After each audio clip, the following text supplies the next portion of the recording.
બનાસકાંઠા જિલ્લાના કાંકરેજ તાલુકાના થડી જાગીર મઠનો વિવાદ પહોંચ્યો કલેક્ટર કચેરીએ।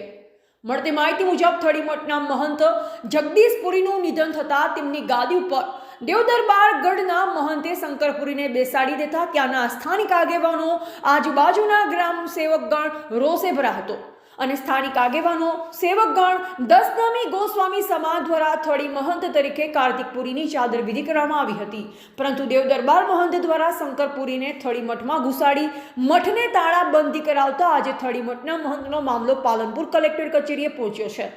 પાલનપુર ખાતે રામલીલા મેદાનમાં થડી મઠના મહંતને લઈ મહાધર્મ સભાનું આયોજન કરવામાં આવ્યું। ધર્મસભામાં સંતો મહંતો થડી મઠના આજુબાજુના ગામના સરપંચો આગેવાનો જગદીશપુરી બાપુનો સેવકગણ અને દસનામ ગોસ્વામી સમાજ મોટી સંખ્યામાં હાજર રહ્યો અને દેવદરબાર દ્વારા બેસાડેલ મહંતે શંકરપુરીનો વિરોધ નોંધાવ્યો હતો। રામલીલા મેદાનથી રેલી સ્વરૂપે કલેક્ટર કચેરીએ પહોંચી આવેલ બહોળી સંખ્યામાં આવેદનપત્ર આપવામાં આવ્યું અને કલેક્ટરશ્રીને થડી મઠના મહંતના વિવાદને લઈ આવેદનપત્ર અપાયું। સમગ્ર વિવાદને લઈ દસનામ ગોસ્વામી સમાજના લોકોએ આક્ષેપો કરતા કહ્યું કે દેવદરબારના મહંતે ગોસ્વામી સમાજ વિશે અભદ્ર શબ્દો બોલ્યા છે અને થડી મઠમાં તિજોરી તોડી લૂંટફાટ કરી છે અને પૈસા લઈ ગયા છે।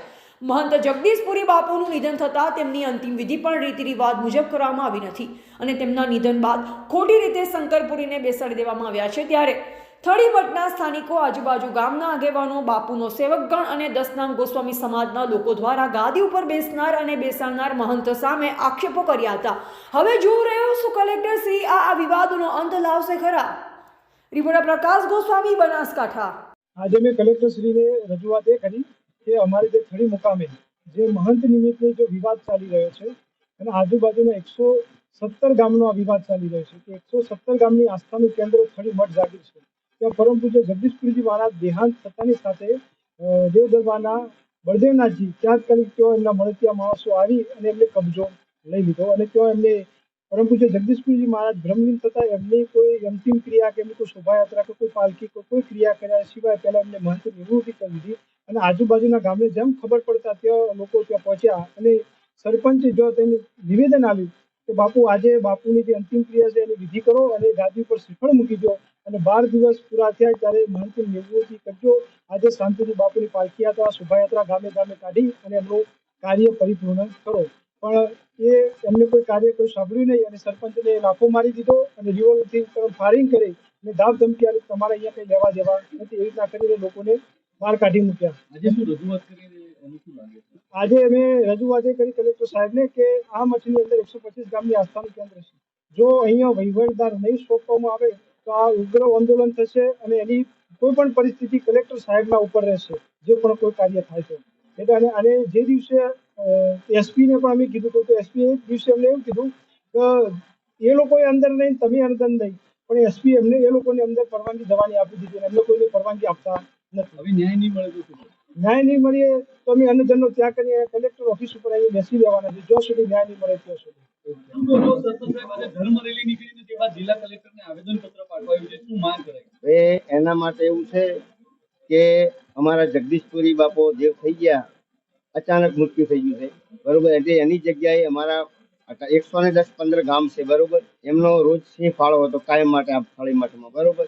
એટલે એના ત્યાં થળી ચાલતી હતી, બરોબર। એટલે આ લોકોએ જગદીશપુરી બાપાને અમારે વરઘોડું નીકળે, બીજું મંગળવારને દાડે ભૂમિ પૂજન થાય, ભૂમિ ખોદાય નહીં, છતાં આ લોકોએ ખોદી જેમ આપણે કૂતરું દાટે એવી રીતે બાપુને દાટી દીધા, બરોબર। બાપુની લાશ એક સાઈડ પડી હતી, આ લોકો તિલક કરીને ભાઈને બિહાર ત્યાં ક્યાંયથી લાવીને બિહાર દીધા, બરોબર। કોઈને પૂછું કાશું નથી। અમારા બાજુના ઓબલુણ ગામના સરપંચ કહેવા ગયા કે બાપુ આવી રીતે ના હોય, આપણે શ્રીફળ મૂકી દો ગાદી ઉપર અને પછી આપણે બાપુની વિધિ પતી જાય પછી આપણે અમને તિલક કરશું જેને કરવું છે, પછી ગામના ભેગા કરીને। તો આ બાપુએ કીધું કે આમાં કોઈનું ના ચાલે, આમાં મારું ચાલશે, બરોબર। એમ કઈ તિલક કરી અને આ ગાદીએ બેસાડી દીધા।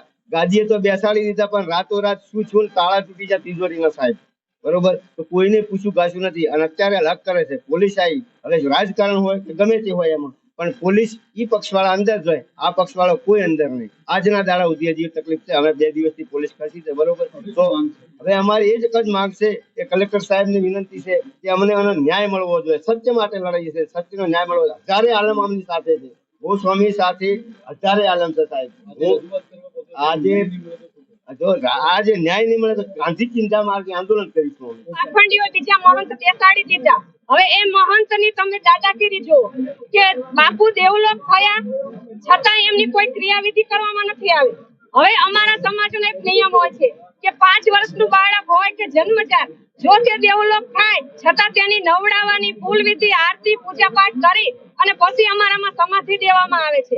પણ આ નાલાયક લોકોએ બાપુને નવડાવવામાં તો ઠીક પણ બાપુના જે અંગ ઉપર ભગવું વસ્ત્ર પહેરી સમાધિ આપવામાં આવે એ સમાધિ પર બાપુને ઉઘાડા શરીરે સમાધિ આપેલી છે.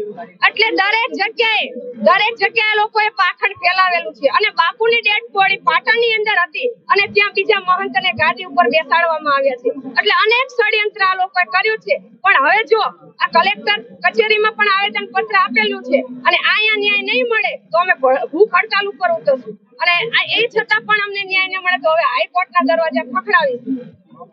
અમારે ત્યાં ન્યાય મળે એ માટે આજે અમે રેલી સ્વરૂપે અમે કલેક્ટર સાહેબના જોડે આવેલા હતા. રજૂઆત કરી છે, ન્યાય નહીં મળે તો આગામી શું પગલાં?